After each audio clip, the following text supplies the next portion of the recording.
हमने अंजाम की परवाह नहीं की और एक करार कर लिया, मौत से करार।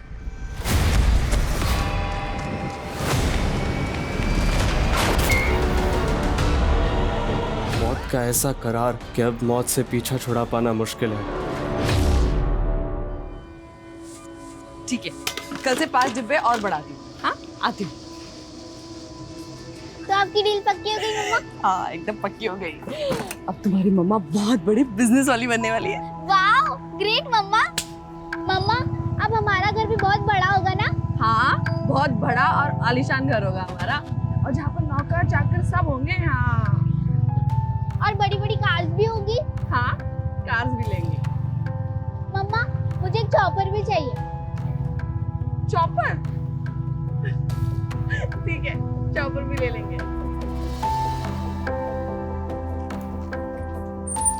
अरे नानी, मम्मा मुझे चॉपर दिलवाएगी। ये कितनी बार बोला है मुझे नानी मत बोला कर, ऐसे सबके सामने तो नहीं। अरे मैम, आप क्यों ले आई? मुझे बता देती ना, मैं ले आता खाली टिफिन। अरे तू कहीं और गया था ना डिलीवरी के लिए, इसलिए मैं ले आई। खाली टिफिन आने में लेट हो जाता है तो डिलीवरी भी लेट हो जाती है।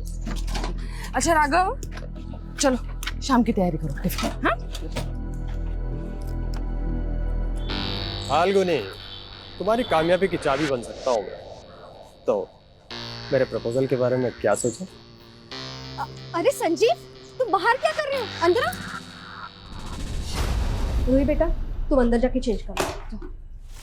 1 साल पहले तुमने बिजनेस के लिए मुझसे 3 लाख रुपए उधार लिए थे और उसको बढ़ाने के लिए 5 लाख रुपए और ले लिए। अरे मामूली से टिफिन सर्विस के बिजनेस में 8 लाख रुपए खपा दिए। तुम मुझे मेरा काम समझाने आए हो? तुम मेरा पैसा तो लौटा नहीं पा रही हो। टू बी फ्रैंक, तुम्हें बिजनेस करना नहीं आता।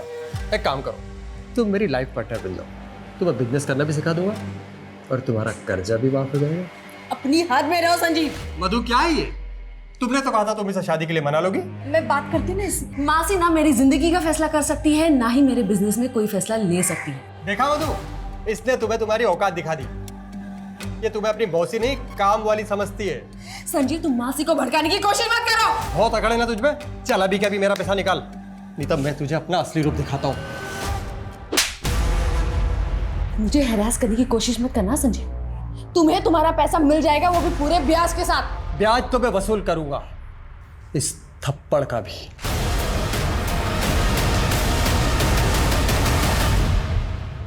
मासी, मैंने कितनी बार आपसे कहा है मुझे इस आदमी से शादी नहीं करनी है, फिर भी आप। मैं तुम्हारे भले का सोच रही थी फाल्गुनी।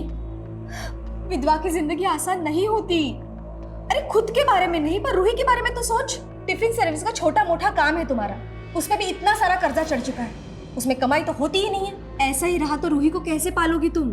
मासी, मैं आप जैसी नहीं हूँ जो अपने फायदे के लिए रिश्ते बदलती फिरूं। और अगर संजीव आपको इतना ही भाग गया है तो आप ही कर लो ना उसके साथ शादी। वैसे भी आपकी शादी तो हुई ही नहीं है। बस कर फाल्गुनी, मैंने तुझे अपनी बेटी माना, मैंने तेरे लिए अपना घर नहीं बसाया और तू मुझे खरी खोटी सुना रही है।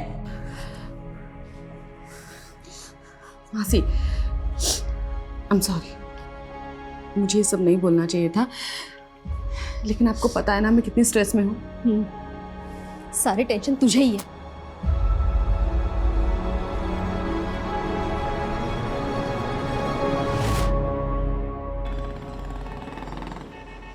मम्मा, मुझे बड़ा घर नहीं चाहिए, ना कार्स ना चॉपर। आप टेंशन मत लो। तू है तो मुझे क्या टेंशन है? और सपने देखना बुरी बात नहीं है बेटा। माना कि आज हमारे पास कुछ भी नहीं है, लेकिन हम मिलके अपना कल तो संवार सकते हैं ना। आई नो मम्मा, यू आर द बेस्ट।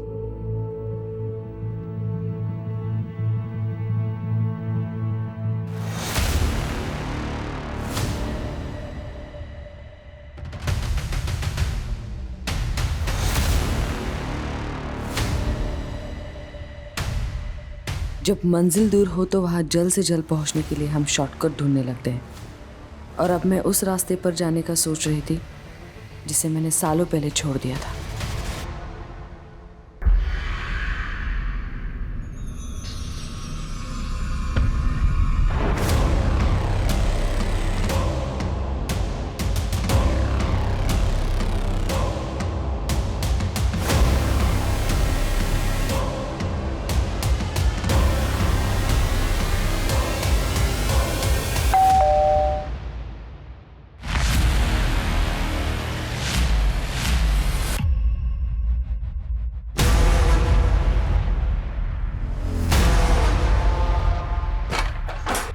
पकड़ रहे उसको। कौन आप लोग? क्या चाहिए? छोड़ो मुझे।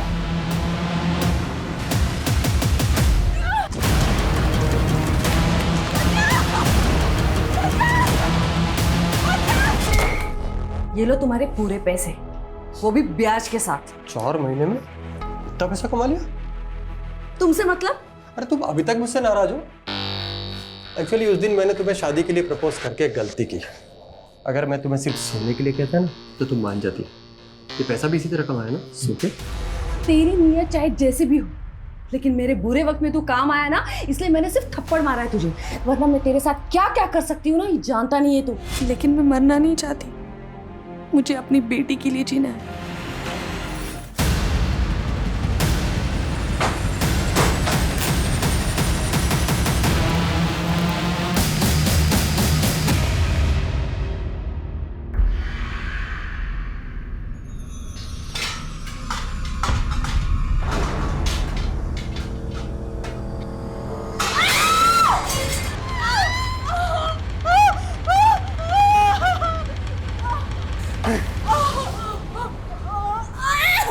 अपना शरीर दिखाने का बड़ा शौक है ना तुझे। तुम्हारा देवर वहाँ पे पढ़ाई कर रहा है और तू उसको ले जाने की कोशिश कर रही है। ये क्या बोल रहे हो आप? अच्छे से समझ रहे तुझे। अब ये तो नहीं करेगा। यहीं पे काट दूंगा, यहीं पे काट दूंगा।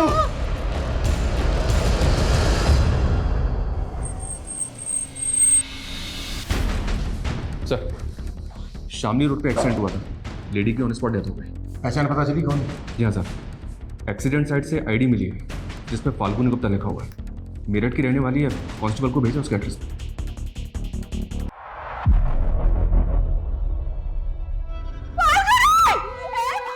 नानी कहाँ गई राघव अंकल? बेटा वो आ जाएंगी। और मम्मी वो कहाँ है? मधु जी, मैं समझ सकता हूँ इस वक्त आपके लिए जवाब देना कितना मुश्किल है, पर कुछ बातें हैं जो हमारे लिए जानना बहुत जरूरी है। फाल्गुनी का एक्सीडेंट शामली रोड पर। फाल्गुनी शामली में कहाँ जा रही थी? शामली? सर वो तो 2 दिन से शहर के बाहर गई थी। शहर से बाहर कहाँ? सर वो मुझे नहीं पता, पर अपना टिफिन का काम दूसरे शहर में भी फैलाना चाहती थी। और मधु जी, जिस जगह पर फाल्गुनी का एक्सीडेंट हुआ वो जगह आपके घर से कोई 60-70 किलोमीटर की ही दूरी पर है, और आप कह रही हैं कि फाल्गुनी 2 दिन से शहर से बाहर थी। सर ऐसा भी तो हो सकता है वो घर लौट रही हो और रास्ते में उसके साथ।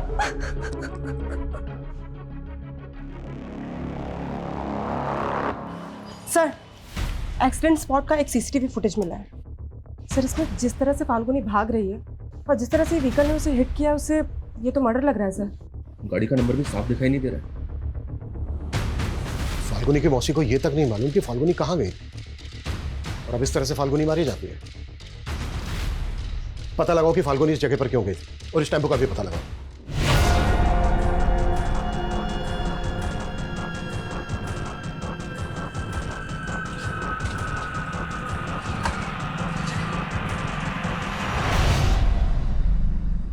बहुत पढ़ाई। ये क्या बोल रहे हैं आप? क्या बोल रहा हूँ? ठान के आया हूँ। हमको धोखा दोगे तो यहीं पे जान से मार दूंगा। फाल्गुनी की मौसी ने तेरी गंदी नीयत के बारे में सब कुछ बता दिया है हमें। सर उसकी मौसी ने खुद मुझसे कहा था कि वो फाल्गुनी की शादी मुझसे करवाना चाहती है। देख, अगर हमें बाद में पता चला ना कि इसमें तेरा तनिक भी हाथ है तो बिल्कुल हाथ नहीं है सर। अगर वो गलत रास्ते से पैसा कमाएगी तो ऐसी हालत तो होनी ही। कहना क्या चाहता है तू? सब बोल। सर 4 महीने पहले तक फाल्गुनी के पास अपनी बेटी की फीस भरने तक के पैसे नहीं हुआ करते थे, और 4 महीने के अंदर उसने मेरे 8 लाख रुपए चुकता कर दिया। ये लो तुम्हारे पूरे पैसे ब्याज के साथ। मुझसे सवाल करने से पहले आप उसकी मौसी से पूछिए कि फाल्गुनी शहर में किस किस के पास जाती थी जो उस पर इतना पैसा बरसा रहे थे।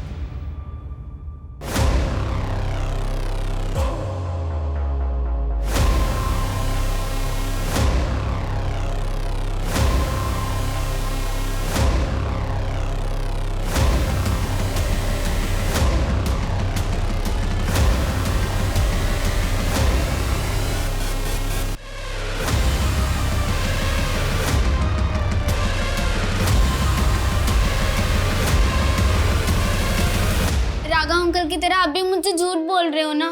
मम्मी मुझसे इतने दिन तक दूर नहीं रह सकती। बेटा मैं तुझे कैसे बताऊं कि क्या हुआ है।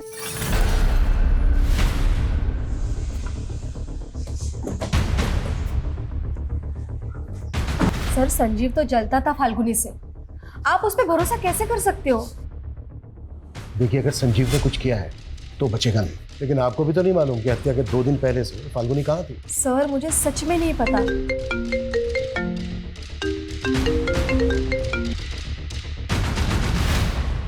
हाँ मनीष। इंक्वायरी में पता चला है कि फाल्गुनी ने शामली रोड पे एक जगह रेंट पे ले रखी थी। व्हाट? सर फाल्गुनी ने ये जगह 2 महीने पहले ही रेंट पे ली थी। यहाँ के लैंडलॉर्ड का कहना है कि वो यहाँ से कोई बिजनेस कर रही थी। पर फाल्गुनी तो मेरठ से टिफिन सर्विस चलाती थी ना, यहाँ क्या कर रही थी? तो बेटा ये सारे एविडेंस कलेक्ट करो। सर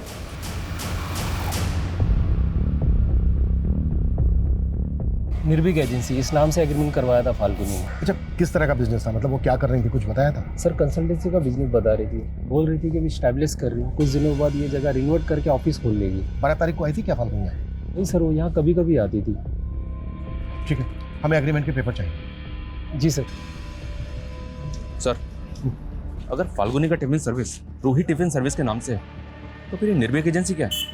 और इसके बारे में तो उसकी मौसी ने भी हमें कुछ नहीं बताया।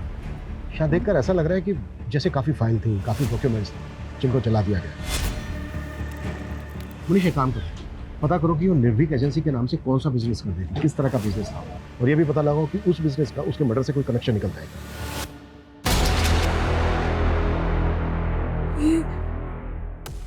ये सही नहीं किया हमने। आप भूल गई इस आदमी ने हमारे साथ क्या क्या किया है। लेकिन जो भी था ये मेरा पति है। मैं इसे इतनी बुरी मौत कैसे दे रही हूँ। अब इतना मत सोचिए, इसके अलावा और कोई चारा नहीं था हमारे पास।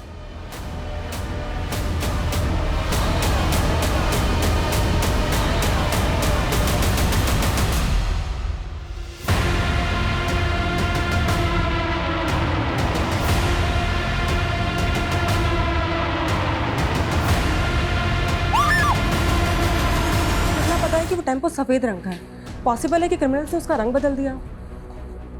तो फिर इतनी प्लानिंग की किसने होगी और किस मकसद से? सर फाल्गुनी ने निर्भीक एजेंसी नाम से एक करंट अकाउंट भी खोला था। इस अकाउंट की डिटेल्स निकाली तो पता चला कि एक डिटेक्टिव एजेंसी है। Detective agency? यस सर, और 4 महीने पहले ही फाल्गुनी को इसका लाइसेंस मिला है। मतलब जिसे हम टिफिन सर्विस चलाने वाली एक साधारण औरत समझ रहे थे, असल में एक प्रोफेशनल डिटेक्टिव भी थी। मैंने फाल्गुनी के बैंक ट्रांजेक्शंस भी चेक किए, पता चला कि उसमें 4 लोगों ने पैसा ट्रांसफर किया, और ये 4 लोग कोई और नहीं, फाल्गुनी के क्लाइंट्स थे। सर ये चारों केसेस मैट्रिमोनियल डिस्प्यूट्स और फोर्जरी के थे, जिनको फाल्गुनी ने सक्सेसफुली खत्म कर दिया था। तो उसके ऑफिस में मौजूद फाइल्स और डॉक्यूमेंट्स को जलाया क्यों गया होगा? क्या उनमें किसी के राज छुपे थे जिन्हें फाल्गुनी उजागर करने वाली थी?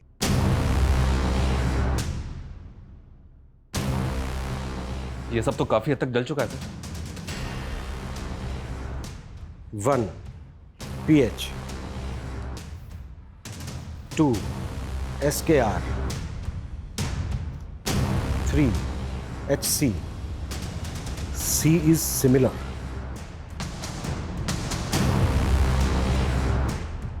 शर्मा, भले ही मैक्सिमम स्टफ जल गया है, लेकिन इससे ये क्लियर हो गया है कि फाल्गुनी जरूर कोई ऐसा केस इन्वेस्टिगेट कर रही थी जो उसके मर्डर की वजह बना। सर फाल्गुनी के सीडीआर में कोई सस्पिशियस नंबर भी नहीं मिला, लेकिन सर फाल्गुनी की लोकेशन पिछले 2 महीने से अक्सर मुजफ्फरनगर की थी, लेकिन सर उसके सीडीआर में मुजफ्फरनगर का कोई नंबर नहीं मिला। ये भी तो हो सकता है कि वो कोई दूसरा नंबर भी यूज़ करती हो। शर्मा, अपने सारे खबरों को एक्टिव करो, उनसे कहो कि वो पता लगाएं कि फाल्गुनी मुजफ्फरनगर में कहाँ जाती थी और किस किस से मिलती थी। Okay sir.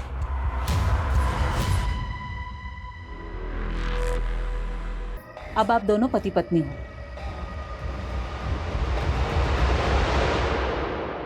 फाल्गुनी और डिटेक्टिव, ये सब बातें सुन के मैं खुद हैरान हूँ। सर इस बारे में मुझे कुछ मालूम नहीं था। मधु जी, आप फाल्गुनी को उसके बचपन से जानती थी और 11 साल से तो आप उसके साथ रह रही थी।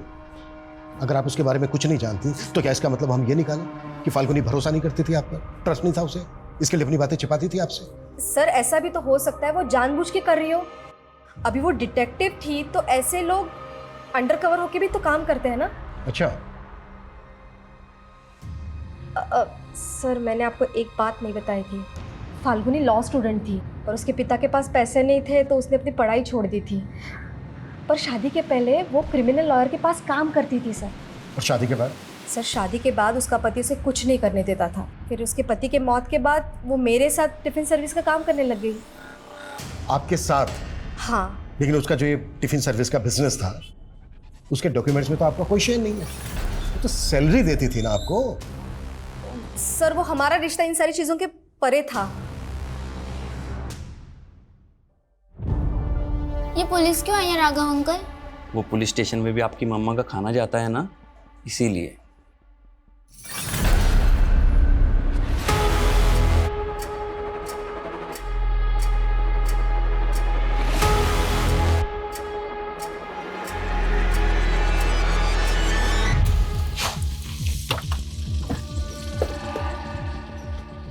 आइए सर।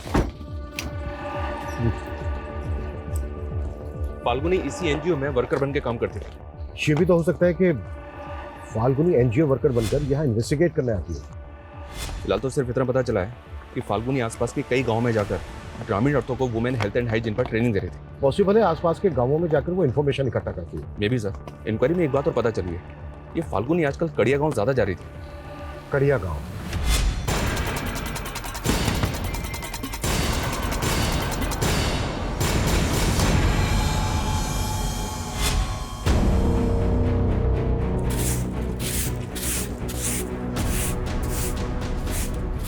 सुनिए, हमें पता चला है कि एनजीओ वर्कर फाल्गुनी अक्सर आपसे मिलती है। जी। क्यों मिलती थी वो आपसे? वजह क्या है? सर वो सोशल अवेयरनेस के लिए सबके घर आ रही थी। आप? जी मैं पति हूँ इनका। कुछ और पूछना है आपको? नहीं। ये मैडम तो मुझे भी मिली थी। कृष्णा के पहले पति सरजू के बारे में पूछ रही थी। क्या? कृष्णा का पहला पति?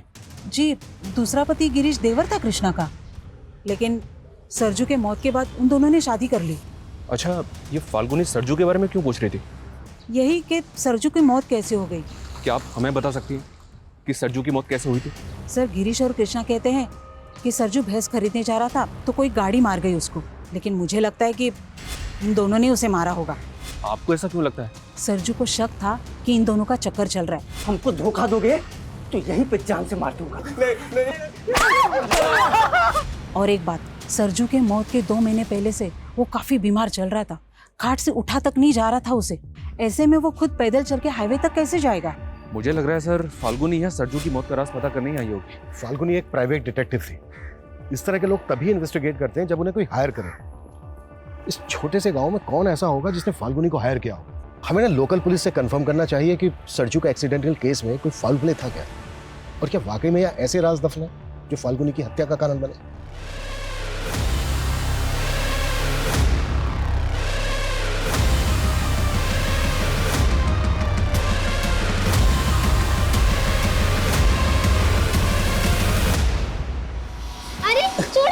अरे अरे तुम डर क्यों रही हो? ये डॉल तुम्हारी मम्मी ने दी है तुम्हारे लिए। मम्मी ने? हाँ, मम्मी ने ऑर्डर पहले की होगी, बस पार्सल आ जाया है। राघव जरा इधर आना। हाँ हाँ आ रहा हूँ।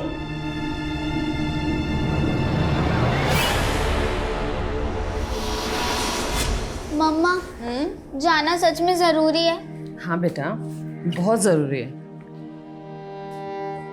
वरना तुम ही बताओ, मम्मा तुमसे दूर इतने दिन के लिए रह सकती है? लेकिन आजकल आपके पास मेरे लिए टाइम ही नहीं होता है। सॉरी बेटा, मैं बहुत जल्द वापस आ जाऊंगी। मम्मा,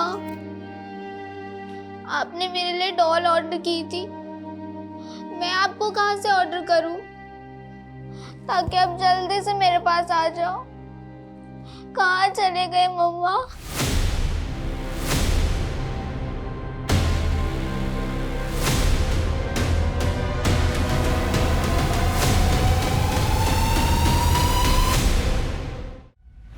सरजू कुशवाहा एक्सीडेंट केस में हमें कुछ ऐसा नजर नहीं आया। जिससे कि लगे कि उसका मर्डर हुआ था। और सरजू के पोस्टमार्टम रिपोर्ट से भी ये क्लियर था कि उसका एक्सीडेंट ही हुआ था। अच्छा, सरजू का जिस टेम्पो से एक्सीडेंट हुआ था वो सफ़ेद रंग का था ना? नहीं नहीं, सरजू की बीवी ने बयान दिया था कि कोई सफ़ेद रंग का ओल्ड कार था। तो वो जो कार थी, उस कार का कुछ पता चला? अभी तक तो नहीं। मुझे लगता है पुलिस वाला हमसे कुछ छुपा रहा है। हमें ना बहुत संभल के जांच करनी होगी। अगर फाल्गुनी सरजू के एक्सीडेंट को मर्डर मान रही थी तो जाहिर सी बात है वो लोकल पुलिस पे शक कर रही होगी। शर्मा, पता करो कि फाल्गुनी लोकल पुलिस से मिल रही थी क्या, और याद रहे पूरी एहतियात के साथ। Okay sir. मेरठ पुलिस हमारे घर तक पहुंच गई। मैं बता रहा हूँ, अगर मैं उनके हत्थे चढ़ा ना तो तुम सबकी पोल खोल दूंगा मैं। डर मत, पुलिस, नेता, प्रशासन सब मेरी जेब में है। सरजू का भूत भटक रहा है, वो ना हमसे बदला लेगा, वो बदला लेगा हमसे। इतना मत सोचो, सब ठीक हो जाएगा।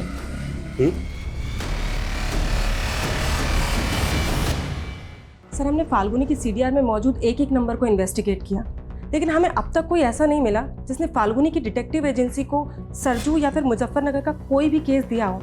लेकिन सर, जली हुई फाइल से एक अधजला पेपर मिला है।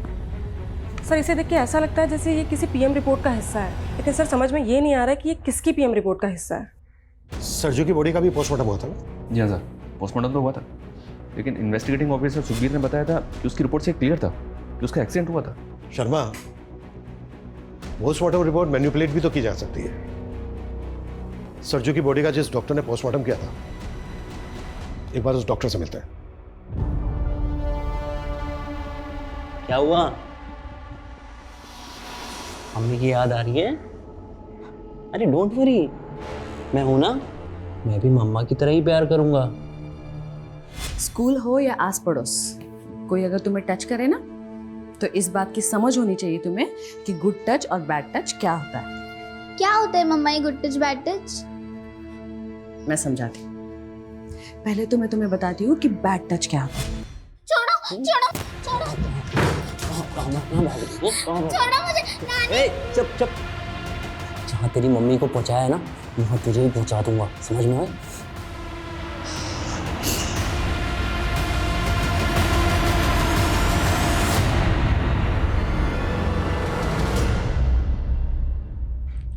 एक्सक्यूज मी, डॉक्टर पाल जो पोस्टमार्टम करते हैं कहाँ मिलेंगे?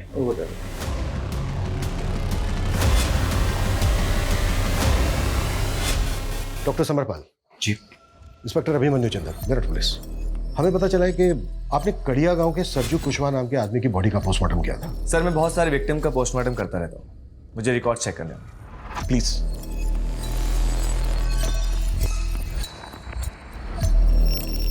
Sarju Kushwaha, right officer? Accidental case है, बॉडी में कई जगह इंजरीज थी और कुछ फ्रैक्चर्स थे, लेकिन हमें कोई फाउल प्ले नहीं लगा। कुछ दिनों पहले मेरठ में भी एक्सीडेंट हुआ था कि विक्टिम पर जानबूझकर टेम्पो चढ़ा दिया गया था। बहुत एक्सीडेंट की वजह से हुई थी, पर था वो मर्डर। लेकिन ये सब आप मुझे क्यों बता रहे हैं? जिस विक्टिम का एक्सीडेंट हुआ था उस विक्टिम का नाम था फाल्गुनी गुप्ता। ये शायद इसके साथ आपने सरजू की पोस्टमार्टम रिपोर्ट शेयर की हो। नहीं सर, मैं इस लड़की को नहीं जानता, और सरजू की रिपोर्ट सिर्फ इन्वेस्टिगेशन ऑफिसर के साथ शेयर की थी। ठीक है डॉक्टर, हमें इस रिपोर्ट की एक कॉपी चाहिए होगी।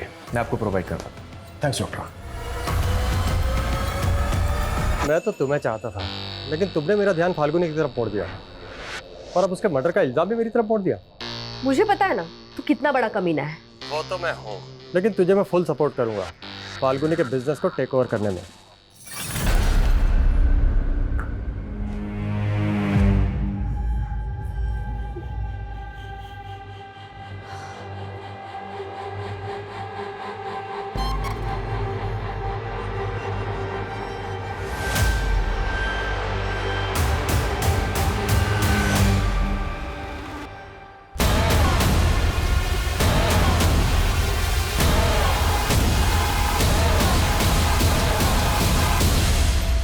सर, कृष्णा और गिरीश अचानक गांव छोड़ के चले गए, पर कहाँ चले गए हैं ये समझ में नहीं आ रहा है। उनका गायब होना यही इंडिकेट करता है कि सरजू का एक्सीडेंट नहीं बल्कि मर्डर हुआ था।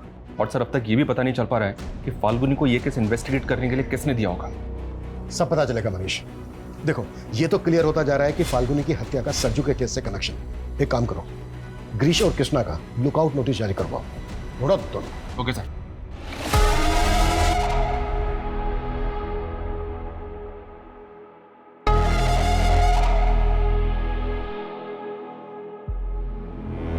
मेरठ पुलिस मेरे हॉस्पिटल तक पहुंच चुकी है। सरजू और फाल्गुनी के बारे में पूछताछ कर रही थी। देखो, अगर इस केस में मेरा नाम आ गया ना तो अच्छा नहीं होगा। किसी का नाम नहीं आएगा। थोड़े दिनों में मेरठ पुलिस झक मार के निकल जाएगी, और अगर ना भी निकली तो उसे भी खरीद लेंगे। वो पुलिस वाला बिकाऊ नहीं लग रहा था, या तो उसका भी ट्रांसफर करवा दो या फिर उसे भी ठिकाने लगवा दो। सर, मुझे पता चला है कि सरजू के एक्सीडेंट में जिस गाड़ी का इस्तेमाल हुआ था वैसी ही गाड़ी का इस्तेमाल और एक एक्सीडेंट में किया गया था। व्हाट? जी सर, ये केस सनोली विलेज का केस है और इस एक्सीडेंट में दुर्गेश सिन्हा नाम के आदमी की मौत हुई थी। ये दुर्गेश है और इस केस में भी गाड़ी का कुछ पता नहीं चला। आखिर इस मिस्टीरियस व्हीकल की मिस्ट्री क्या है? अगर ये सबके सब मर्डर थे तो फिर ये कौन करवा रहा था और क्यों? फाल्गुनी के मर्डर को भी एक्सीडेंट का रूप देने की कोशिश की गई। क्या फाल्गुनी कुछ ऐसा इन्वेस्टिगेट कर रही थी जिसके पीछे गहरे राज छिपे थे? एक बार दुर्गेश के केस के इन्वेस्टिगेटिंग ऑफिसर से मिलता है। हमें दुर्गेश के केस में ऐसा कोई फॉल प्ले नजर नहीं आया जिससे लगे कि वो मर्डर हो, और पोस्टमार्टम रिपोर्ट में यही आया था कि दुर्गेश की मौत एक्सीडेंट से हुई है। पोस्टमार्टम रिपोर्ट दिखाएंगे दुर्गेश की? हाँ sure. Thank you.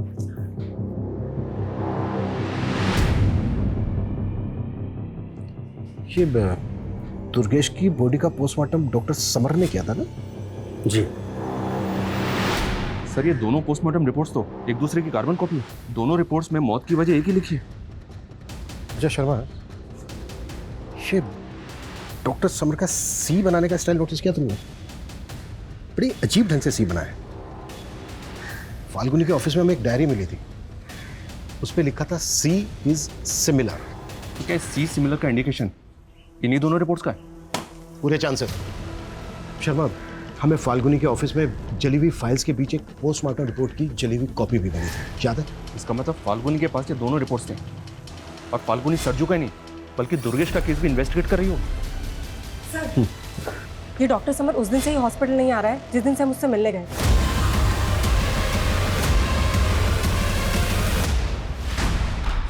Doctor summer कहाँ है? मुझे नहीं मालूम। कब से नहीं हुआ घर पे? सर, पिछले 3 दिन से घर नहीं आया वो। कविता चेक करो, कुछ भी छूटना नहीं चाहिए। लेकिन हुआ क्या है, कोई बताएगा? बताते हैं।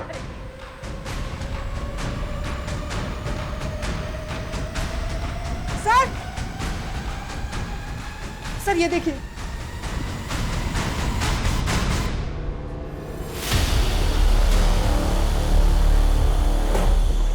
इतनी सारी डॉल्स, इलेक्ट्रॉनिक सामान,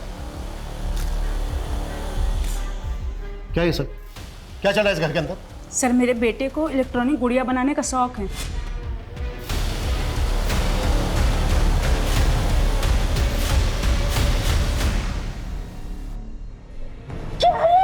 अरे ये क्या कर दिया आपने? तूने मेरे रूम में कैमरा लगा दिया। अरे मम्मी एक्सपेरिमेंट कर रहा था, अपने रिमोट आई को टेस्ट कर रहा था। है कहाँ वो? फोन भी बंद कर रखा है उसने अपना। सर, मैंने कहा ना, मुझे कुछ नहीं पता है। अपनी मर्जी का मालिक है वो।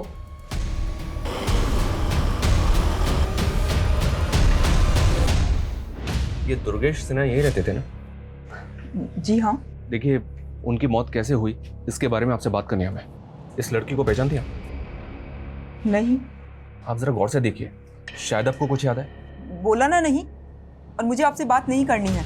आप जाइए यहाँ से। देखिए, हमारा बात करना बहुत, सुनिए, देखिए हमारी बात सुनिए। अब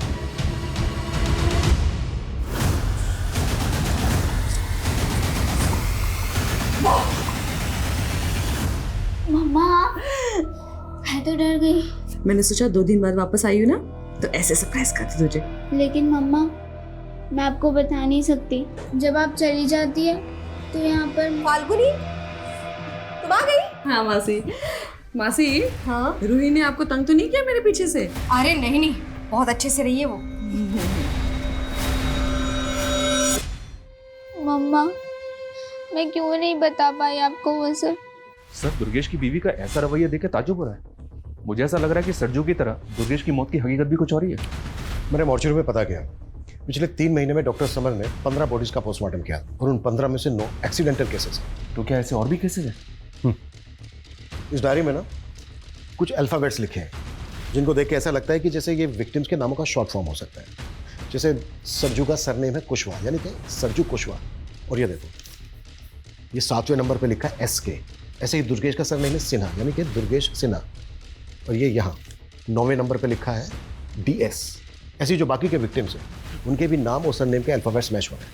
my God, I mean sir, ये केस तो हमारी सोच से भी परे का निकला। बस ये समझ में नहीं आ रहा है कि फाल्गुनी से ये सब इन्वेस्टिगेट कौन करवा रहा। सर ये विपिन है, दुर्गेश सिन्हा का पड़ोसी और दोस्त भी। दुर्गेश के बारे में आपको कुछ बताना चाहता है। बोलो। सर भले ही दुर्गेश की बीवी और सब लोग ये मानते हैं कि दुर्गेश की मौत एक्सीडेंट से हुई थी, लेकिन सर दुर्गेश तो कैंसर पेशेंट था, वो तो चल भी नहीं सकता था। व्हाट? उसका इलाज एनटी दीक्षित मेमोरियल अस्पताल में चल रहा था। और सर मुझे बहुत अच्छे से याद है, वो शाम जब मैं दुर्गेश को मिलने उसके घर गया था तो वो बिस्तर पर ही अपने प्राण छोड़ चुका था। फिर मुझे उसकी पत्नी ने वहाँ से जाने के लिए कहा। उसके बाद मुझे उसी रात को ये पता चला कि दुर्गेश का हाईवे के पास में एक्सीडेंट हो गया है। सरजू के पड़ोसी ने कहा था सर कि सरजू काफ़ी बीमार रहता था और ठीक से चल भी नहीं पाता था। और उसकी वाइफ कृष्णा ने स्टेटमेंट दी थी कि सरजू भैंस लेने जा रहा था, हाईवे पे उसका एक्सीडेंट हो गया था। ये बहुत बड़ा गेम है शर्मा, इसकी जड़ें ना काफ़ी गहरी है।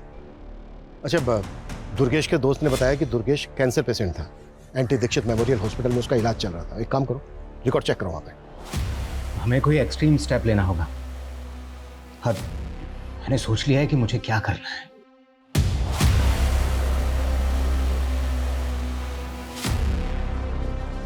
नहीं सर, दुर्गेश सिन्हा नाम के सर किसी पेशेंट का रिकॉर्ड नहीं है यहाँ पर, और ना ही सर इस नाम के किसी कैंसर पेशेंट का इलाज हुआ है इस हॉस्पिटल में।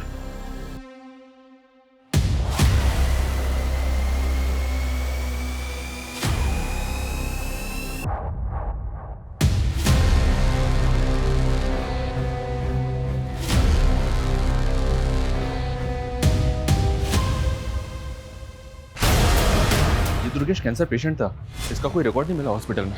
लेकिन मैंने इंक्वायरी करवाई।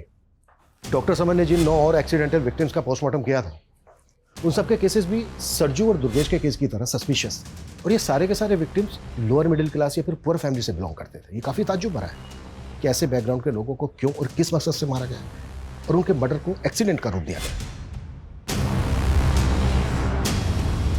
हमें ना इस फैमिली को कॉन्फिडेंस में लेकर बात करनी होगी, तभी हम इस केस की तह तक पहुंच पाएंगे। सर, गिरीश और कृष्णा सहारनपुर के घर में छिपे हुए थे। सहारनपुर पुलिस को उसी घर से उनकी लाशें मिली हैं। सर, क्राइम सीन से सुसाइड नोट मिला था, शायद इन दोनों ने सुसाइड किया। हमने अंजाम की परवाह नहीं की और एक करार कर लिया, मौत से करार। मौत का ऐसा करार कि अब मौत से पीछा छुड़ाना मुश्किल है। हमारा गुनाह बस इतना है कि हमने अपनी मजबूरी के साथ सौदा कर लिया। देखिए, मैं जानता हूँ आपके पति सरजू कुशवाहा को कैंसर है और उनका बचना नामुमकिन है, लेकिन आपको उनकी मौत के बाद काफ़ी पैसा मिल सकता है। किस बात का पैसा? फिर जैसे ही सरजू की मौत हो गई, देर रात में आप उसकी लाश को हाईवे पर डाल दीजिएगा, जहाँ एक गाड़ी उन्हें कुचल कर चली जाएगी। फिर आपको पैसा मिल जाएगा। कृष्णा को टीवी था, उसके इलाज के लिए पैसे चाहिए थे और सरजू भैया से नफरत थी मुझे, इसलिए मैंने उनसे एक करार कर लिया। लेकिन हमको क्या मिला? सिर्फ 2 लाख रुपए और इतना सारा तनाव। हम अपने पाप के बोझ से दब गए, इसलिए हम दोनों आत्महत्या कर रहे हैं। ये सब तो बेहद अजीब है सर, ना ऐसा पहले कभी देखा और ना सुना।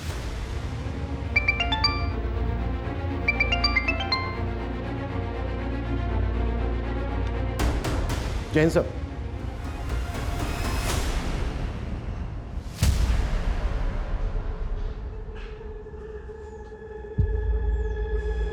तो मुझ पे गुस्सा हो ना? मैं जानती हूँ मैं बहुत बुरी हूँ। और राघव अंकल, वो तो और भी बुरे। उन्होंने मेरे साथ। रूही, राघव ने क्या किया तुम्हारे साथ?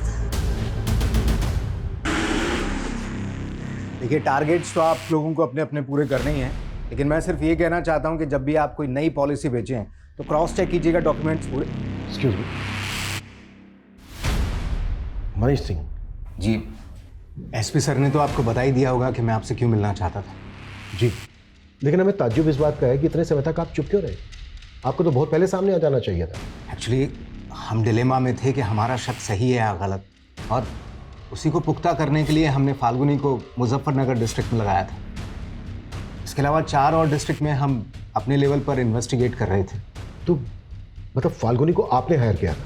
जी, फाल्गुनी को मैं 10 साल पहले से जानता था, जब वो एक क्रिमिनल लॉयर के यहाँ काम किया करती थी। वो लॉयर मेरे दोस्त थे, और जब मुझे पता चला कि फाल्गुनी ने डिटेक्टिव एजेंसी स्टार्ट की है तो मैंने उससे बात की। हमें ऐसे इंसान की तलाश थी जो ग्रास रूट लेवल पर जाकर इस मामले की पूरी सच्चाई सामने ला सके। मुझे क्या करना होगा सर?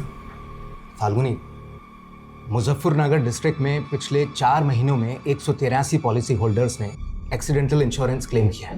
ये काफ़ी स्ट्रेंज है, क्योंकि ये सारे लोग लोअर बैकग्राउंड से आते हैं, और पॉलिसी लेने के 1 महीने पहले इन लोगों ने अपने पैन कार्ड बनवाए और बैंक में अकाउंट खुलवाए। उसके पहले इनका किसी भी बैंक में कोई भी अकाउंट नहीं था, और पॉलिसी लेने के 1-1.5 महीने बाद इनका एक्सीडेंट हो गया। सर इसमें पक्का फाउल प्ले है, वरना इतने सारे लोगों के साथ सेम हादसा कैसे हो सकता है? मुझे लगता है कि ज़रूर किसी ग्रुप ने या किसी गैंग ने इनसे ये सब करवाया होगा। फाल्गुनी एकदम सही डायरेक्शन में थी। हमें भी हिंट मिलने लगे थे कि इन सब के पीछे कोई ना कोई ऑर्गेनाइज्ड गैंग है, और इसमें काफ़ी पुलिस वाले और काफ़ी पोस्टमार्टम डॉक्टर्स शामिल हैं। लेकिन इसके पहले कि फाल्गुनी हमें कोई प्रूफ देती, उसका मर्डर हो गया, तब हम श्योर हो गए। हमारे बाकी इन्वेस्टिगेटर्स ने भी हमें इन्फॉर्मेशन दी थी। 500 से ज़्यादा केसेस हैं, 100 करोड़ से ज़्यादा इंश्योरेंस क्लेम हुआ है। व्हाट? 500 से ज़्यादा केसेस? मतलब हम ये मान सकते हैं कि 500 से ज़्यादा लोगों का मर्डर हुआ है जिसको एक्सीडेंट का रूप दिया गया? शायद, लेकिन इसके पीछे किंगपिन कौन है, किसके इशारे पर ये सब कुछ हो रहा है, वी आर स्टिल क्लूलेस। ये जितने भी सारे केसेस हैं, आप हमें इनकी डिटेल्स दीजिए। जी।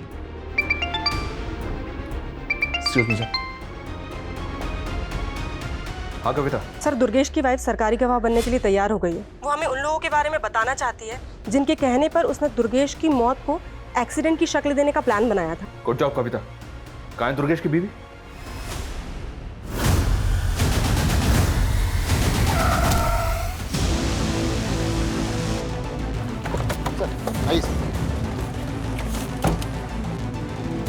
सर ये तो हमें सब कुछ बताने वाली थी, और इसको भी मार दिया क्या? सर विटनेस ने बताया कि सफ़ेद रंग का टेम्पो था और टेम्पो इस डायरेक्शन में गया। आगे जो चेक पोस्ट है इन्फॉर्म किया उनको? सर। हेलो, हाँ ओके ठीक है, हम भी बस उसी साइड आ रहे हैं।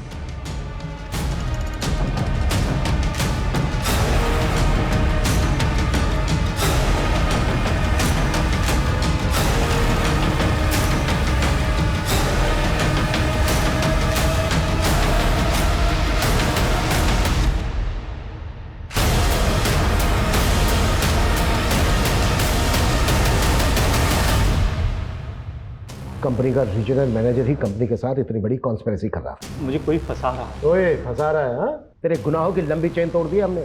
टेम्पो ड्राइवर हिस्ट्री चीटर है। इंस्पेक्टर सदानंद के कहने पर वो ज्यादा मर्डर कर रहा था। इंस्पेक्टर सदानंद ने तेरे कजन कपिल का नाम लिया है, और कपिल ने तुम लोगों की सारी पोल खोल दी है। और भी बहुत सारे लोग शामिल है ना इसमें, और ज्यादातर को तू रास्ते से हटा चुका है, जैसे डॉक्टर समर। इन सब का किंगपिन तू है ना? चलो बोल। ये सब मेरे कज़न कपिल की खुरापात थी। एक दिन दारू के नशे में उसने मुझे बताया कि उसका एक एक्सीडेंट पॉलिसी होल्डर कैंसर का पेशेंट था। कपिल ने उसकी फैमिली के साथ मिलकर ऐसी कॉन्स्पिरेसी रची कि उसका क्लेम पास हो गया। और यहीं से तुझे इन गुनाहों की तरकीब सूझी? हाँ सर, सबसे पहले हमने ऐसे पेशेंट्स की हॉस्पिटल से डेटा निकालना शुरू किया, और फिर जो फैमिलीज़ मान जाती थी हम उनका अकाउंट खुलवाते थे और उन्हें एक्सीडेंटल पॉलिसी खरीदवाते थे। और जब उनकी मौत हो जाती थी तो उनकी फैमिली हमें बताती थी, और फिर हम उनकी लाशों पर से गाड़ियाँ चढ़ाकर उन्हें एक्सीडेंट की शक्ल दे देते थे। सदानंद और सुखवीर जैसे पुलिस इंस्पेक्टर ऐसे केसेस को एक्सीडेंटल केसेस बनाकर फाइल बंद कर देते थे, और समर जैसे पोस्टमार्टम डॉक्टर ऐसी पोस्टमार्टम रिपोर्ट बनाते थे जिसमें कोई फाउल प्ले नजर न आए। हाँ सर, हॉस्पिटल रिकॉर्ड से हम उन पेशेंट के नाम गायब करवा देते ताकि किसी को पता ना चले कि उन्हें जानलेवा बीमारी थी। एक रिकॉर्ड गायब करने की फीस 35,000 फिक्स थी, और क्लेम करने वाले को तुम लोग 50-50 हज़ार रुपए देते थे, ज़्यादा से ज़्यादा 1 लाख रुपए। उनका बैंक अकाउंट भी खुद ऑपरेट करते थे, और जैसे क्लेम का पैसा अकाउंट में आता था पैसे निकाल के गायब। और फाल्गुनी का कसूर यह था कि उसने तुम्हारे गुनाहों की लंबी चेन का पता लगा लिया था। हाँ सर, वो जिस तरह से मनीष सर को रिपोर्ट कर रही थी वो मेरे लिए खतरा बनती जा रही थी, इसीलिए उसको ख़त्म करना ज़रूरी था और वो सबूत मिटाने भी ज़रूरी थे जो उसने मेरे खिलाफ जुटाए थे।